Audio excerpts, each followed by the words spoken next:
ক্যারেক্টারের নাম হচ্ছে ঝিলি। ইনফ্যাক্ট এই নাটকটা যেহেতু হার্ট টাচিং আর তার সাথে ছোট্ট ছোট্ট আনন্দময় সিন আছে। ও বললো এটা খুব গরিব, কিন্তু আমরা এমন কিছু দেখতে পাবো যে গরিবের মধ্যেও সুখ থাকে। যেমন আমার মা হচ্ছে মানুষের বাসায় কাজ করে, ওনার রান্না খেয়ে উনি গরু মাংস আনছিলেন, ওই সিনটা আমরা করেছি। আমরা অনেক কিছু বলতে পারবো না, কারণ যেখানে বলে দেই তাহলে তার হবে না, সবাই তার দেখবে না, গল্প দেখেই শেষ। আমি জাস্ট সব থেকে আমার করা আমি এখনো হাসির অনেক সিন বাকি আছে। আচ্ছা আচ্ছা আচ্ছা, এইটার মধ্যে একটা হার্ট টাচিং নেই, বাট এখানে অনেক ফানার আছে।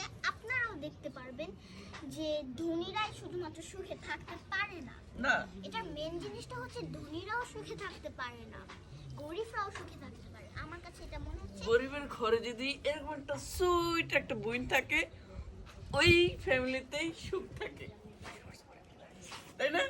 আমার লক্ষ্মী বোন একটু পাগলি, আমি পাগল। তাইলে আমি পাগল।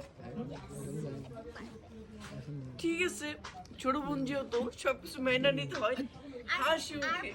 বন্ধুরা, আপনাদের যাদের ছোট ছোট বোন আছে, আপনারা নিশ্চয়ই জানেন ছোট বোনের জ্বালা কি। যেহেতু ক্যারেক্টার আমার ভাই, তাই আমার ভাইকে আমি অবশ্যই জ্বালাইতে পারি। ঠিক বলছি না? ওকে, ঠিক আছে, এখন আমাদের সিনের টাইম হয়ে গেছে। হ্যাঁ। তো আমরা সবাইকে যাচ্ছি।